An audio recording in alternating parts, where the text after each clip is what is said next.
السلام علیکم ورحمۃ اللہ وبرکاتہ۔ بلاغہ خامسہ۔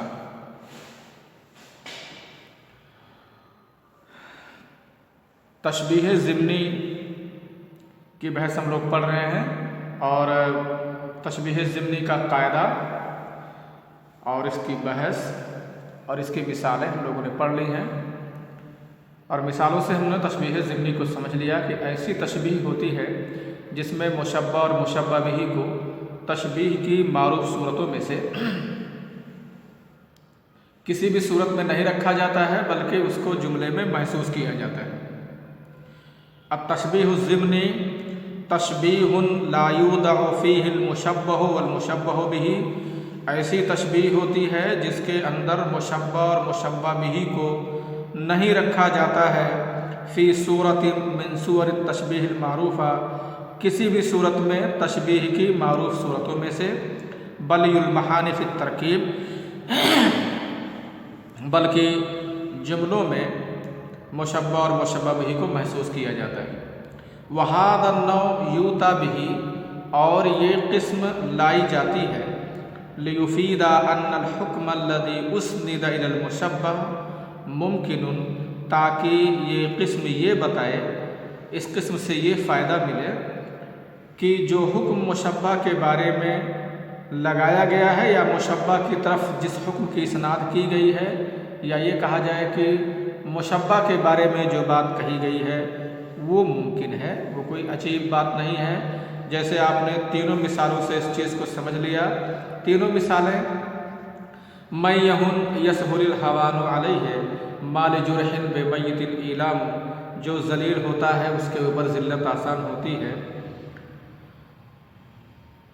میت میں زخم کا کوئی درد نہیں ہوتا ہے، ایک مثال یہ۔ ایک مثال، قد یشیب الفتى ولیس عجیبا ان یری النور فی القضیب الرطیب، اور تیسری مثال، لا تنکری عطل الکریم من الغنى فالسیل حرب للمکان العالی۔ ایک مثال ہے، اس کو سمجھتے ہیں کہ یہ کون سی تشبیہ ہے، تشبیہ صریح ہے یا یہ کہ یہ تشبیہ ضمنی ہے۔ متنبی نے کہا، وَأَصْبَحَ شِعْرِي مِنْهُمَا فِي مَكَانِهِ وَفِي عُنُقِ الْحَسَنَاءِ يُسْتَحْسَنُ الْإِقْدُ۔ وَأَصْبَحَ شِعْرِي مِنْهُمَا فِي مَكَانِهِ، میرا شعر ان دونوں کی طرف سے اپنی جگہ میں ہو گیا، ان دونوں کی طرف سے میرا شعر اپنی جگہ میں ہو گیا، اپنی اصلی جگہ پا لیا۔ حسینہ کی گردن میں ہار اچھا لگتا ہے۔ کیا کہہ رہا ہے متنبی؟ اصبح شعری منہما فی مکانہ، ان دونوں کی طرف سے میرا شعر اپنی جگہ میں ہو گیا، حسینہ کے گلے میں ہار اچھا لگتا ہے۔ اگر آپ ظاہری طور سے دیکھیں، ایسے اوپر اس شعر کو دیکھیں تو آپ کو وہ بات سمجھ میں نہیں آئے گی۔ ایسا لگ رہا ہے کہ جیسے پہلے شعر میں پہلی لائن میں کوئی اور بات کہی جا رہی ہے، اور دوسری لائن میں کوئی ایسی بات کہی جا رہی ہے جس کا تعلق پہلی لائن سے نہیں ہے، کوئی بات جلدی سمجھ میں نہیں آئے گی۔ لیکن جب آپ قاعدے سے غور کریں گے تو آپ کو یہ پتہ لگے گا کہ نہیں، پہلے شعر میں مشبہ ہے اور دوسرے شعر میں مشبہ بہ ہے، لیکن اس چیز کو آپ کافی غور فکر کرنے کے بعد ہی جان سکتے ہیں۔ ایسے اوپری من سے، اوپری ذہن سے اس چیز کو نہیں جان سکتے۔ کیسے کہہ رہا ہے؟ میرا شعر ان دونوں کی طرف سے اپنی جگہ میں ہو گیا۔ خلیفہ اور وزیر کی تعریف کر رہا ہے متنبی، تو کہہ رہا ہے کہ جو میں نے شعر کہا ہے، یہ میرا شعر اپنی اصلی جگہ میں، میرا شعر اپنی جگہ پا گیا ہے، جہاں میں کہنا چاہ رہا تھا جس کے لیے، تو ایک دم فٹ ہو گیا میرا شعر اس کے لیے۔ حسینہ کے گلے میں ہار اچھا ہوتا ہے۔ اس کا مطلب اگر آپ غور کریں تو دیکھیں گے کہ اپنے شعر کو اس نے ہار سے تشبیہ دیا ہے، اپنے شعر کو اس نے ہار کہا ہے نا، اور ان دونوں کو حسینہ کا گلا کہا، یعنی یہ کہنا چاہ رہا ہے کہ میرا شعر ان دونوں ممدوح کے بارے میں، میرا شعر اور ہمارے ممدوح، میرے شعر کی صورت ممدوح کے لیے ایسے ہے جیسے کوئی ہار ہو اور وہ خوبصورت گلے میں ہو۔ ظاہر ہے ہار اگر خوبصورت ہے تو اس کی خوبصورتی کو دو چند ہونے کے لیے اس کے لیے خوبصورت گلا بھی چاہیے، تب جا کر کے فٹ بیٹھتا ہے اور تب وہ چیز اچھی ہوتی ہے۔ ایسے شعر کتنا بھی عمدہ ہو، تعریف کے کلمات کتنے اچھے ہوں، لیکن اگر جس کی تعریف کی جا رہی ہے وہ اس لائق نہیں ہے تو وہ شعر فٹ نہیں بیٹھتا ہے نا، وہ شعر تب فٹ نہیں بیٹھے گا۔